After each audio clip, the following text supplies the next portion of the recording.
تیسری فصل اس سفر کی مشقت کے تحمل میں۔ سفر خواہ کیسا ہی ہو وہ فی نفسی ہی مشقت کا سبب ہے۔ اس وجہ سے شریعت نے اس میں خصوصی رعایت یہاں تک فرمائی کہ فرض نمازیں 4 رکعت کی جگہ 2 رکعت کر دیں۔ خود نبی کریم صلی اللہ علیہ وسلم کا پاک ارشاد ہے کہ سفر آگ کا ایک ٹکڑا ہے، پس مشقت تو اس میں ہوتی ہی ہے، اور پھر یہ سفر تو خصوصیت سے عاشقانہ سفر ہے۔ عشاق ہی کی طرح سے اس کو طے کرنا چاہیے کہ ان کو کوئی برا کہے، گالیاں دے، پتھر مارے، جو چاہے کرے، وہ اپنے خیالات میں مست اور اپنے ذوق اور شوق میں شاداں اور فرحاں رہتے ہیں، اور ہر مشقت کا بشرطے کہ کسی دوسری دینی مصلحت یا صحت کے خلاف نہ ہو، تحمل کرنا زیادتی اجر کا سبب ہے۔ حضرت امام غزالی رحمۃ اللہ علیہ نے لکھا ہے کہ اس سفر میں آدمی جو کچھ خرچ کرے اس کو نہایت خوش دلی سے کرے، اور جو نقصان جانی یا مالی پہنچے اس کو طیب خاطر سے برداشت کرے کہ یہ اس کے حج کے قبول ہونے کی علامت ہے۔ حج کے راستے میں مصیبت جہاد میں خرچ کرنے کے برابر ہے کہ 1 درم کے بدلے میں 700 درم ملتے ہیں، اور حج کے راستے میں تکلیف کا اٹھانا جہاد میں تکلیف اٹھانے کے برابر ہے۔ اس لیے جو مشقت یا نقصان برداشت کرے گا، اللہ کے یہاں اس کا بڑا اجر ہے، وہ ضائع نہیں ہے۔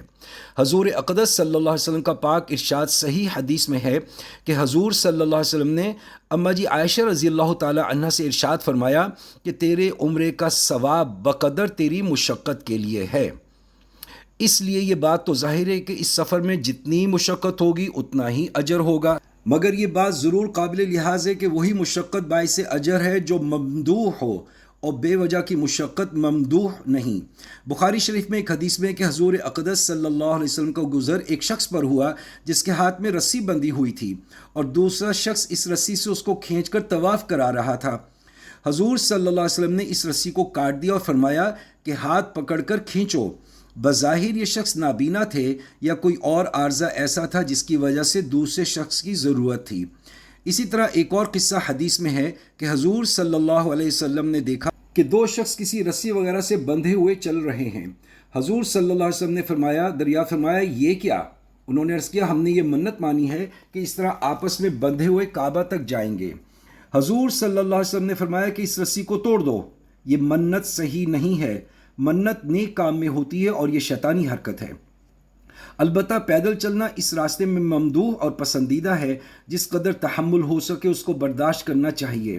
بعض علماء نے تو اس آیت شریفہ کی بنا پر جو رسالہ کے شروع میں وَأَذِّن فِي النَّاسِ بِالْحَجِّ يَأْتُوكَ رِجَالًا سورہ حج گزری ہے، اور اس میں رجالن یعنی پیدل چلنے والوں کو سواری پر چلنے والوں سے پہلے ذکر کیا ہے۔ یہ فرما دیا کہ پیدل سفر کرنا سواری پر حج کرنے سے افضل ہے، اور بعض علماء نے یہاں تک فرما دیا کہ جو لوگ پیدل سفر کرنے کے عادی ہیں ان پر حج فرض ہونے کے لیے سواری کے خرچ کی ضرورت نہیں۔ جب بدن میں طاقت ہو، راستہ مامون ہو، تو ان پر حج فرض ہو جاتا ہے۔ نبی کریم صلی اللہ علیہ وسلم کے پاک ارشادات میں بھی حج کے لیے پیدل چلنے کی فضیلتیں کثرت سے وارد ہوئی ہیں، جن میں سے چند یہاں ذکر کی جاتی ہیں۔